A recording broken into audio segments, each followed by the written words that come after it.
Hello student, good morning. कैसे हैं आप? मैं हूं विजेंद्र वर्मा और एक बार फिर से आपका हार्दिक स्वागत करता हूं Saraswati Gurukul education YouTube channel पर। हम पढ़ रहे थे 10th class science chapter number 2 मानव तंत्र, और मानव तंत्र में हमने पाचन अंग पढ़े। आज हम पढ़ेंगे भोजन का पाचन।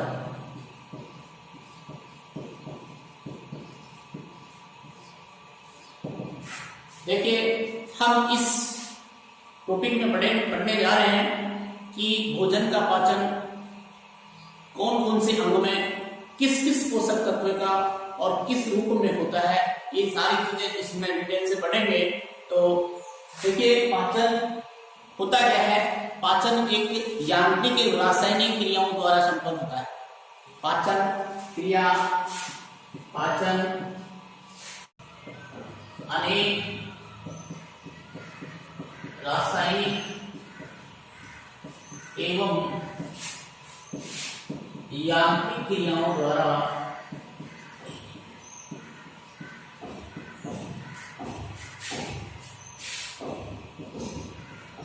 संपन्न।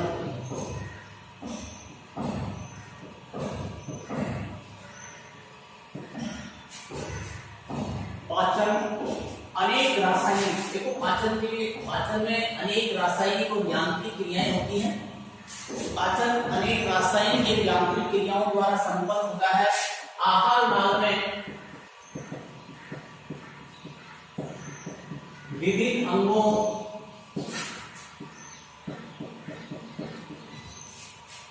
तथा ग्रंथियों से स्रावित एंजाइम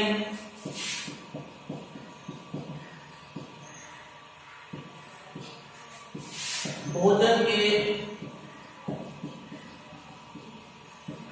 विभिन्न पोषक तत्वों का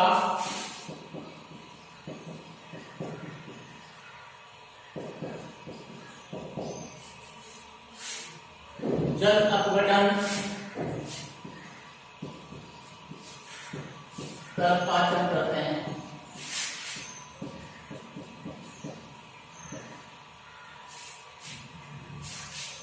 जैसे देखिए, पाचन अनेक रासायनिक यांत्रिक क्रियाओं द्वारा संपन्न होती है।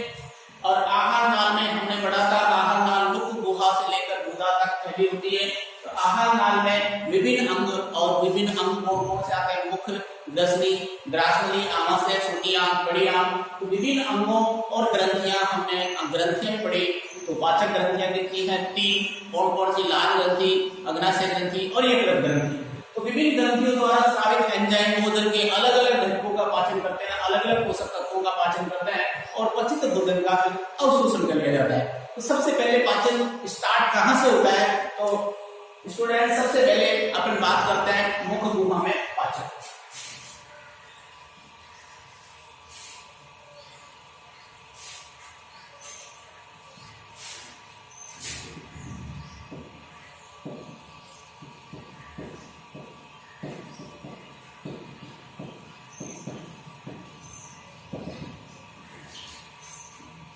देखिए, मुख में भोजन को दांतों की सहायता से छोटे छोटे टुकड़ों में उसको चबाया जाता है। छोटे छोटे टुकड़ों में तोड़ने के बाद जीभ द्वारा उसमें लार मिलाई जाती है। मुख में 3 जोड़ी लार ग्रंथि होती है, तो लार को उसमें आसानी से मिला दिया जाता है। और अब इस भोजन को कहते हैं बोलस। क्या कहते हैं इसको? बोलस। अभी हम बात करते हैं कि लार, और हमने कल पढ़ा भी था कि लार में सिरमी तरल और श्लेष्मा होता है। ये सिरमी तरल इस भोजन को लसलसा बना देता है और श्लेष्मा चिकना बना देता है। और इस प्रकार भोजन को अच्छी तरह बारीक कणों में पीसकर अब इस भोजन को जब अपन निगलते हैं, तो वो जो निगलते हैं उसको कहते हैं बोलस। क्या कहते हैं? बोलस कहते हैं। यहाँ पे भोजन को मुख गुहा में जो भोजन चबाया जाता है, जिसमें लार हो जाती है ऐसे से, अब उसको कहते हैं बोलस। अब हम बात करते हैं कि लार में एक पदार्थ में टाइलिन एंजाइम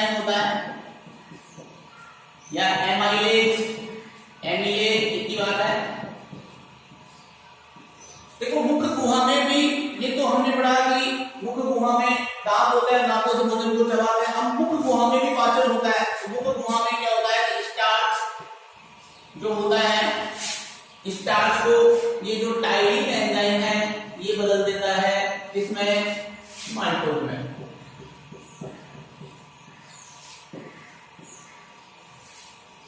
और 30% स्टार्च को माल्टोज में मुख गुहा में ही बदल दिया जाता है। स्टार्च को माल्टोज में इसके द्वारा बदला जाता है टाइलिन, और टाइलिन क्या होता है लार में। याद रखना, लार में पाया जाने वाला एंजाइम कौन सा है, टाइलिन, और टाइलिन क्या करता है, स्टार्च को माल्टोज में परिवर्तित कर देता है। ये तो था मुख गुहा में पाचन। अब भोजन को क्या किया जाता है, इस बोलस को निगला जाता है, जीभ की सहायता से सहायक होती है जीभ निगलने में, और निगलते हैं तो ये भोजन को गुहा से ग्रसनी, और ग्रसनी से ग्रासनाल से होता हुआ कर्मांकुंचन गति करता हुआ कहां पहुंचता है, आमाशय में। तो नेक्स्ट आता है आमाशय में पाचन।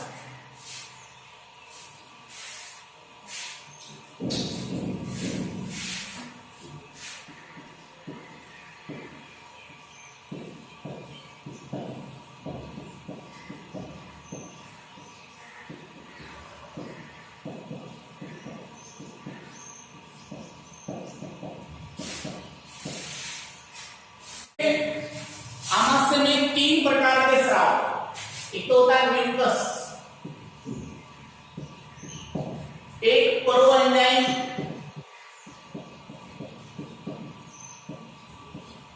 पेप्सिनोजन,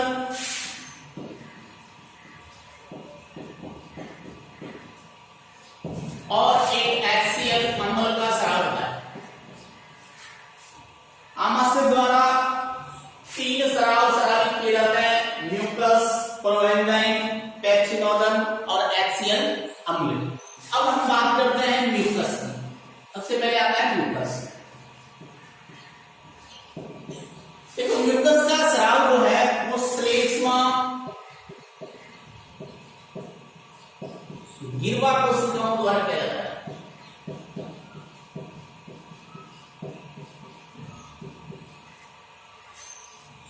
श्लेष्मा गिरवा कोशिकाओं द्वारा किया जाता है। नेक्स्ट बात करें अपन, जो पेप्सिनोजन है वो निष्क्रिय होता है।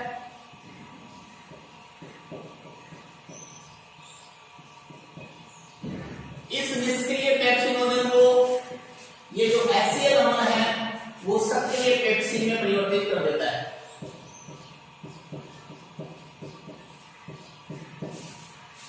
और ये जो पेप्सिन है ये प्रोटीन के पाचन में सहायक होता है, प्रोटीन का पाचन करता है।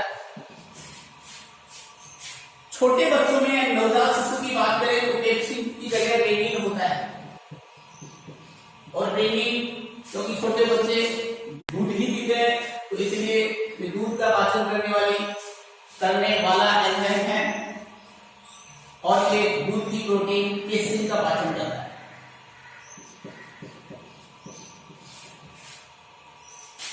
उसके बाद में अपन पढ़ते हैं HCl। देखिए HCl का स्राव आमाशय की ऑक्सेंटिक, कौन सी, ऑक्सेंटिक, ये याद रखना, HCl का स्राव आमाशय की ऑक्सेंटिक कोशिकाओं द्वारा किया जाता है। ये जो HCl है ये करता क्या है, HCl के कार्य देखिए,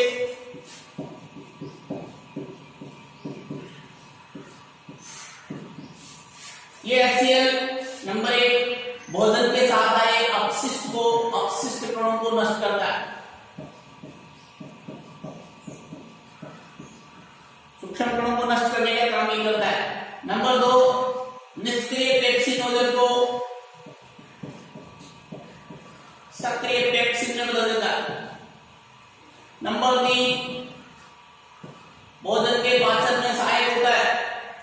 अब हम ये कहें कि हमारे उधर में आमाशय में HCl जो होता है वो उधर को हानि क्यों नहीं पहुंचाता, इसका रीजन ये होता है कि म्यूकस होता है। म्यूकस की मोटी परत होती है, इसकी वजह से ये आमाशय को हानि पहुंचाए बगैर पाचन में सहायक होता है। और इस भोजन को फोर्थ बात करें भोजन को अम्लीय माध्यम में बदलता है। तो ये चार कार्य हो गए इससे HCl के।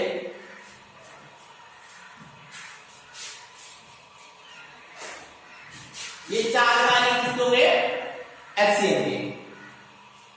अब बात करते हैं, देखिए कि आमाशय में ये जठर रस होता है, ये जठर रस होता है और आमाशय में भोजन कुछ घंटों तक रहता है। आमाशय में भोजन पेशीय संकुचन द्वारा जठर रस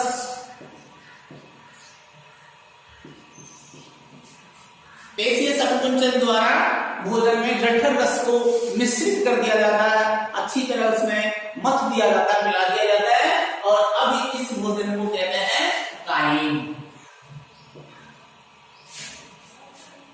अब ये काइन कहां जाता है? आमाशय से छोटी आंत में, और छोटी आंत का कौन सा भाग? ग्रहणी में, और ग्रहणी में ही सर्वाधिक पाचन होता है। एक बार फिर से देखिए, हमने पढ़ा आमाशय में पाचन। आमाशय में तीन प्रकार के स्राव स्रावित किए जाते हैं, म्यूकस, प्रोएंजाइम, पेप्सिनोजन और थर्ड है HCl लवण।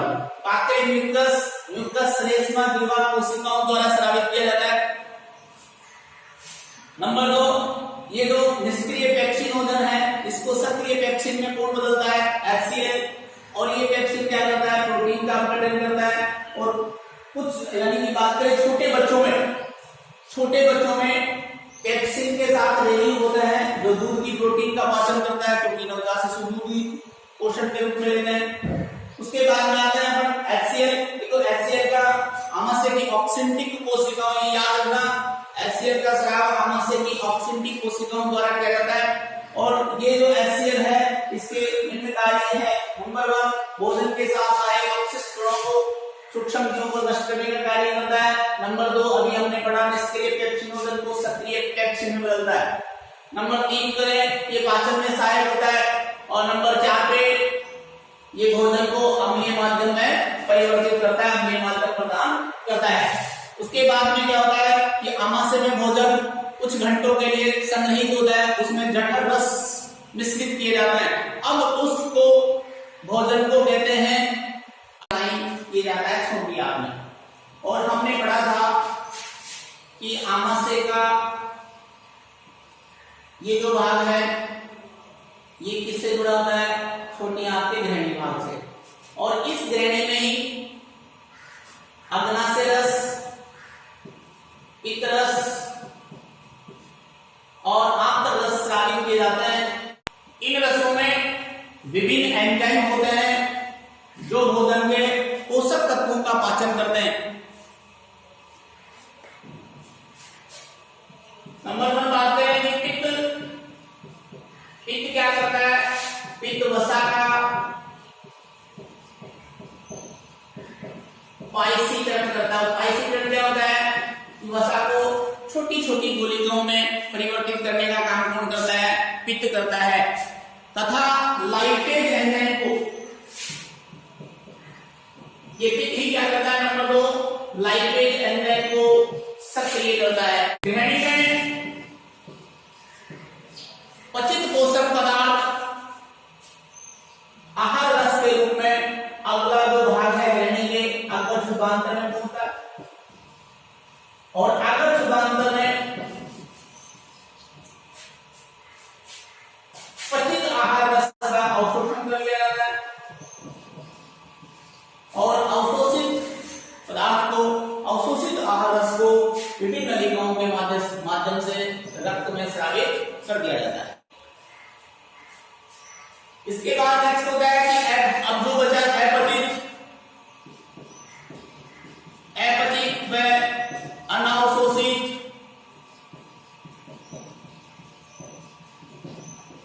पदार्थ पहुंचा दिया जाता है बड़ी आंत में। और हमने पढ़ा है कि बड़ी आंत में पाचन नहीं होता, केवल जल, पित्त लवण इनका केवल अवशोषण होता है और अपशिष्ट को बाहर उत्सर्जित करने का काम बड़ी आंत करती है। लास्ट में अपचित जो ठोस बचता है, अपचित जो पदार्थ बचता है वो ठोस के रूप में मलाशय में एकत्रित रहता है और तंत्रिका प्रतिवर्त के कारण मल द्वार से मल का बहिक्षेपण कर दिया जाता है।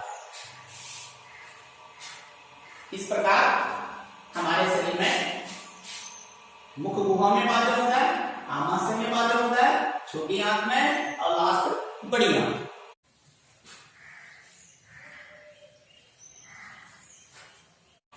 देखिए नेक्स्ट बात करते हैं अपना इसमें कुछ अंग और उन अंगों द्वारा स्रावित एंजाइम और उनके क्या क्या कार्य हैं जो हमने पढ़े हैं पाचन में, तो अभी इनको एक सारणी द्वारा समझेंगे। तो देखिए सबसे पहले हमने बात की है लार। सबसे पहले हमने पढ़ा है मुख गुहा में पाचन। मुख गुहा में लार ग्रंथि होती है और लार ग्रंथि द्वारा जो एंजाइम स्रावित होता है उसका नाम क्या है, टाइलिन या एमाइलेज। ये एमाइलेज क्या करता है, स्टार्च को माल्टोज में बदल देता है, लगभग 30% स्टार्च को माल्टोज में बदल देता है और मुख गुहा से ही पाचन होना शुरू हो जाता है, प्रारंभ हो जाता है। और ये क्रिया होती कहां है, मुख गुहा में। नंबर 2 बात करते हैं आमाशय में। भोजन यहाँ किसके रूप में हो जाता है, बोलस के रूप में। अब बोलस कहाँ आता है, ग्रसनी। ग्रसनी से ग्रासनी से होता हुआ कहां पहुंचता है, आमाशय में। अब पढ़ते हैं आमाशय में पाचन। देखो आमाशय में आमाशय द्वारा दो एंजाइम स्रावित किए जाते हैं, एक तो पेप्सिन और एक रेनिन। ये जो रेनिन है ये नवजात शिशुओं में होता है और ये पेप्सिन निष्क्रिय अवस्था में होता है, जिसके पेप्सिनोजन के रूप में, और इसको HCl किससे बदल देता है, सक्रिय पेप्सिन में परिवर्तित कर देता है। अब ये क्या करता है पेप्सिन, ये पेप्सिन प्रोटीन का अपघटन कर देता है, जल अपघटन कर देता है किसमें, पेप्टाइड में, और ये क्रिया कहां होती है, आमाशय में। उसके बाद रेनिन, नवजात शिशुओं में पेप्सिन के साथ रेनिन होता है क्योंकि नवजात शिशु दूध ही पीते हैं, इसलिए दूध में प्रोटीन होती है केसिन, और उसका अपघटन किसमें कर देते हैं, पेरापेसिन में, और ये क्रिया कहां होती है, ये भी आमाशय में ही होती है। नेक्स्ट थर्ड बात करते हैं आमाशय में। अब ये आमाशय में इसको जठर रस में भोजन को पच किया जाता है, अब ये क्या कहलाता है, काइन। नेक्स्ट बात करते हैं अग्नाशय रस की। देखो अग्नाशय से बहुत सारे एंजाइम स्रावित होते हैं, उनमें से कुछ यहाँ पे हैं। नेक्स्ट फर्स्ट है एमिलेज, अभी पढ़ा था हमने, लार द्वारा भी एमिलेज होता है। ये स्टार्च को माल्टोज में परिवर्तित कर देता है, क्योंकि हमने यहाँ पढ़ा था कि 30% स्टार्च को माल्टोज में परिवर्तित करता है, बाकी कौन करता है, अग्नाशय रस। नेक्स्ट है ट्रिप्सिन, ये भी अग्नाशय द्वारा स्रावित होता है। देखो ट्रिप्सिन ये भी प्रोटीन का पाचन करता है, प्रोटीन को पेप्टाइड में परिवर्तित कर देता है। उसके बाद में काइमोट्रिप्सिन भी प्रोटीन को पेप्टाइड में परिवर्तित कर देता है। नेक्स्ट की बात देखिए इसमें कि ये जो ट्रिप्सिन, काइमोट्रिप्सिन और पेप्सिन है, ये तीनों ही प्रोटीन का पाचन करते हैं और प्रोटीन को किसमें परिवर्तित कर देते हैं, पेप्टाइड में। नेक्स्ट बात करते हैं लाइपेज। अग्नाशय रस ये क्रिया, ये अग्नाशय रस का स्राव कहां किया जाता है, छोटी आंत में, और इनका क्रिया स्थल कार्य स्थल कौन है, छोटी आंत। सारे एंजाइम कहां स्रावित होते हैं, छोटी आंत में। नेक्स्ट आता है न्यूक्लियेज। ये न्यूक्लियेज एंजाइम जो है वो डीएनए और आरएनए का अपघटन करता है न्यूक्लियोटाइड में। देखिए डीएनए डीऑक्सी राइबोन्यूक्लिक अम्ल होता है और आरएनए होता है राइबोन्यूक्लिक अम्ल। ये पॉलीपेप्टाइड श्रृंखला होती है। ये पॉलीपेप्टाइड और इन पॉलीपेप्टाइड को न्यूक्लियोटाइड में बदलता है कौन, न्यूक्लियेज एंजाइम। उसके बाद बात करते हैं आंत्रीय रस। आंत्र द्वारा कुछ रसों का स्राव किया जाता है और ये रस है सबसे पहले माल्टेज माल्टोज को ग्लूकोज में परिवर्तित कर देता है और ये कहां होता है, छोटी आंत में। नेक्स्ट है सेकंड नंबर पर आंत्रीय रस लैक्टेज एंजाइम लैक्टोज को ग्लूकोज में परिवर्तित कर देता है। और थर्ड है सुक्रेज, ये सुक्रोज को ग्लूकोज फ्रक्टोज में परिवर्तित कर देता है। और फोर्थ है इसमें